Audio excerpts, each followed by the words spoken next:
आज म श्रीमद् भागवत को 52 दिनमा 24वां अध्याय जो तृतीय स्कंद को 24वां अध्याय में श्रवण कराने जा रहा हूँ। इसमें देवहूति के गर्भ के कपिल देव का जन्म विषय में हम श्रवण करते हैं। कपिल से उत्पन्न जिमी देवहूति से आए, सोई चरित्र वर्णन कियो 24वें अध्याय।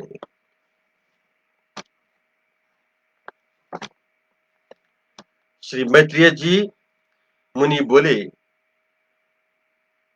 देवहूति का इस प्रकार का ज्ञान वैराग्य युक्त वचन सुनकर दयालु कर्दम ऋषि बोले, हे अनिंदिते, हे राजकन्या, तुम अपनी आत्मा की इस प्रकार निंदा मत करो, क्योंकि अविनाशी भगवान थोड़े ही दिनों में तेरे गर्भ में आकर प्राप्त होंगे। हे राजकुमारी, तुम्हारा कल्याण हो। सम दम नियम तप धन दान और श्रद्धा से ईश्वर को भजो, तुम्हारा कल्याण होएगा। देवहूति प्रजापति कर्दम जी के वचन सुनकर अच्छे प्रकार विश्वास करके श्रद्धा पूर्वक गुरु रूप निर्विकार भगवान को भजन करने लगे। फिर जब बहुत काल व्यतीत हो गया, तब मधु दैत्य के मारने वाले भगवान कर्दम जी के वीर्य को प्राप्त होकर ऐसे देवहूति के उदर से उत्पन्न भये, जैसे काष्ठ से अग्नि प्रकट होता है। उस समय आकाश में सघन घन बाजे बजने लगे और गंधर्व गान गाने लगे और आनंद पूर्वक अप्सराएं नाचने लगी। आकाश में अपने अपने विमानों पर बैठे भय देवता लोग फूल बरसाने लगे और दसों दिशाओं में आनंद छा गया। नदियों का जल निर्मल हो गया, मनुष्य के मन प्रसन्न हो गए। तब कर्दम मुनि के आश्रम में मरीचि आदि मुनियों सहित ब्रह्मा जी आए और कर्दम जी से यह वचन कहने लगे, हे मान देने वाले मेरे प्रिय पुत्र, तुमने निष्कपट हृदय से मेरी पूजा की है। जो तुमने मुझसे बड़ा मानकर मेरा कहना मान लिया, हे सौम्य पुत्र, यही तुम्हारी सुंदर सुंदर स्वरूप वाले नव कन्याएं अपने प्रभाव से सृष्टि की अनेक प्रकार से बढ़ावेगी। इसलिए इन कन्याओं के शील स्वभाव और रुचि के अनुसार मारीची आदि मुख्य क्षत्रियों को आज इन्हें समर्पण करो और विवाह करके संसार में अपना यश बढ़ाओ। हे देवहूति, तुम्हारे गर्भ से दैत्य कैटभ को मारने वाले विष्णु भगवान को अवतार लिया है। यह सिद्ध गणों में मुख्य सांख्य शास्त्र के आचार्यों के परम मान्य संसार के कपिल देव के नाम से विख्यात होकर तुम्हारी कीर्ति को बढ़ावेंगे। मैत्रेय यज बोले कि जगत के रचने वाले श्री ब्रह्मा उन दोनों श्री पुरुषों को आश्वासन देकर सनकादिक कुमारों और नारद मुनि सहित हंस पर बैठकर सत्यलोक को सिधारे। तब ब्रह्मा जी की आज्ञा अनुसार कर्दम जी ने अपनी 9 कन्याएं विश्व को बढ़ाने वाले मरीचि आदि मुनियों को विवाह दी। कला नाम कन्या मरीचि ऋषि को, अनुसुईया कन्या अत्रि मुनि को, श्रद्धा नाम की कन्या अंगिरा को,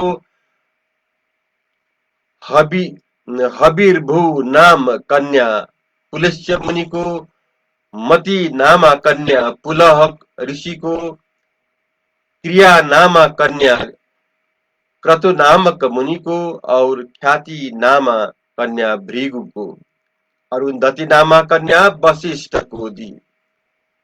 शांति नामा कन्या अथर्व को दान की, जिस शांति से यह समृद्धि को प्राप्त होता है। इस प्रकार उन ब्राह्मणों का विवाह करके स्त्रियों सहित उनको परम प्रसन्न कर अनेक प्रकार लाड़ किया।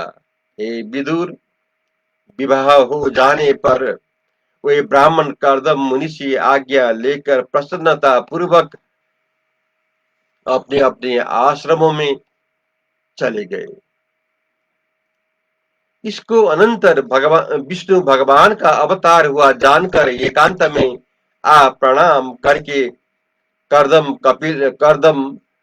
कपिल जी भगवान से यह बोले, अहो भगवान, अपना वचन सत्य करने को, सांख्य ज्ञान की शिक्षा करने को, भक्तों को मान को बढ़ाने वाले भगवान हमारे घर में अवतारे हैं हो। यद्यपि आपके चतुर्भुज आदि जो अनेक स्वरूप है वो ही आपके योग्य है। यद्यपि आपकी तथापि भक्तों को जिस जिस स्वरूप के दर्शन की आकांक्षा होती है, आप उसी उसी स्वरूप को धारण करके उसको प्रसन्न करते हो। आपका अवतार होने से मैं पितृ ऋण को ऋण हो गया और मेरे मनोरथ सफल हो गए। इस कारण हे प्रजापतियों के पति, मैं आपकी शरण हूँ और आपसे संन्यास धारण करने की आज्ञा मांगता हूँ। संन्यास पदवी में स्थित होकर हृदय में आप धारण कर शोक रहित हो अब मैं विचरूंगा। यह यह सुन कपिल भगवान बोले, हे मुने, हमने जो तुमको वचन दिया था उस वचन की पूरा करने को संसार की तुम्हारे यहाँ हमने अवतार धारण किया है। इस लोक में हमारा जन्म होना तो संसार की दुष्ट वासनाओं से मुक्त होने की इच्छा वाले मुनिजनों को आत्मा तत्व को दिखाने और तत्व को की संख्या करने के अर्थ जानना चाहिए। यह सूक्ष्म अनादि आत्म संबंधी ज्ञान मार्ग बहुत काल से नष्ट हो गया था। उसको इस समय पहले की नाई प्रचार करने के अर्थ मैंने यह शरीर धारण किया है। आपकी जहां इच्छा हो वहां जाओ, जो कुछ कर्म करो वहां मेरे को समर्पण करो, यही पूर्ण संन्यास है। शोक रहित हुए आप मोक्ष को प्राप्त होंगे और मैं अपनी माता देवहूति को भी सब कर्मों को शांत करने वाली आत्म विद्या का उपदेश करूंगा कि जिससे वह भी संसार के भय से पार होकर मोक्ष को प्राप्त होगी।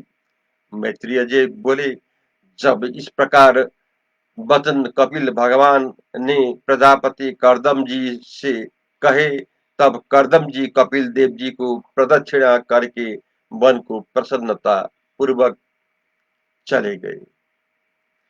एक आत्मा को रक्षक मान मौन व्रत स्थित होकर फलाहार करते हुए पृथ्वी पर विचरने लगे। निर्गुण ब्रह्म में लवलीन अहंकार, ममता, सुख दुख रूप द्वंद्व का परित्याग कर समदर्शी ज्ञानदर्शी हो सबसे शांत बुद्धि कर महात्मा कर्दम जी वासुदेव भगवान में परम भक्ति योग करके अपने चित्त को लगाकर ज्ञान रूप बंधन से छूट गया। संपूर्ण जड़ चेतन में आत्मा भगवान विद्यमान है और पर ब्रह्म में संपूर्ण प्राणी मात्र है और वह पर ब्रह्म स्वरूप मैं हूँ ऐसे अपने आत्मा में देखने लगे और मोक्ष को प्राप्त हुए।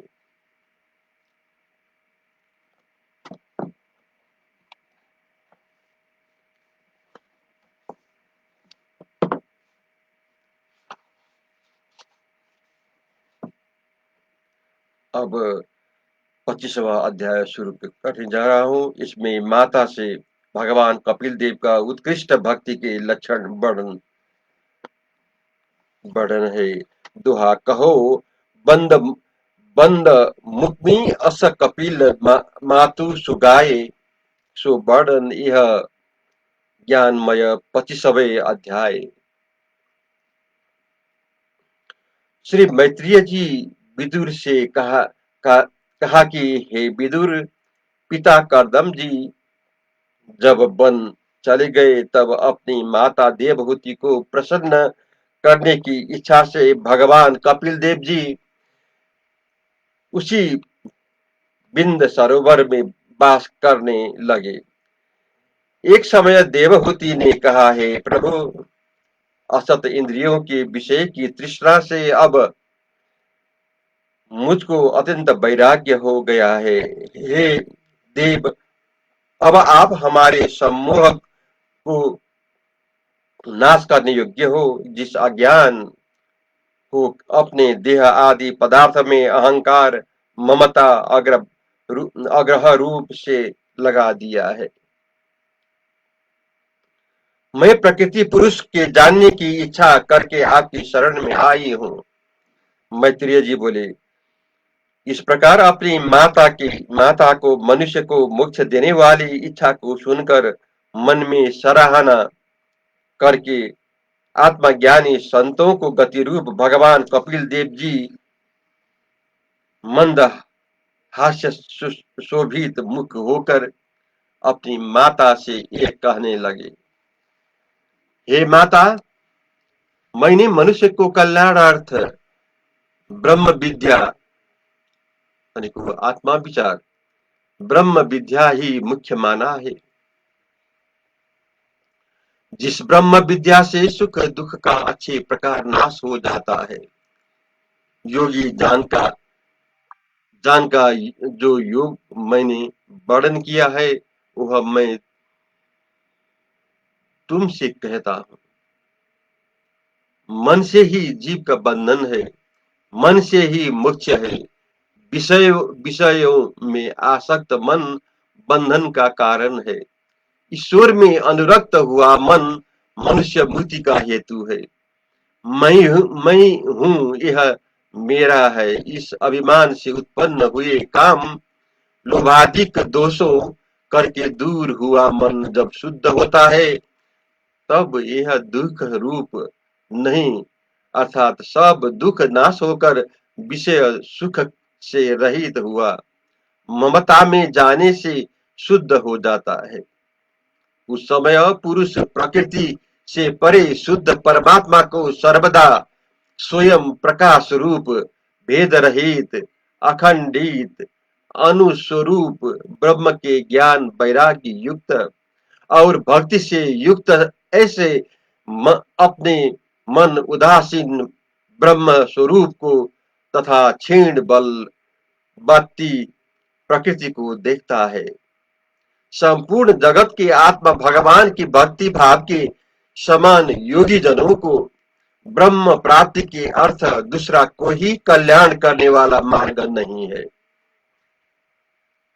इस जीव का जगत में आसक्त हो जाना वही जीव के अर्थ अजर फांसी है, परंतु वही आसक्ति माने को संग साधु जनों में करने से खुला हुआ मोक्ष द्वार है, ऐसा कवि जनों ने कहा है। साधु लक्षण कहते हैं कि सहनशील अर्थात सबकी बातें सहने वाले, सब पर दया करने वाले, सब देहधारियों के प्यारे, जिनका कोई शत्रु नहीं, शांत स्वभाव वाले ऐसे लोग सब साधुओं के आभूषण रूप है। जो स्वरूप अनन्य भाव से मुझ में दृढ़ भक्ति करते हैं और मेरे अर्थ सब कर्मों को त्यागते हैं तथा स्वजन और बंधुजनों को भी त्याग देते हैं और अपना मन मुझ में लगाया मेरी ही मृदुल मनोहर कथा को सुनते और कहते हैं, मनुष्य आध्यात्मिक तापों से व्यतीत नहीं होते हैं।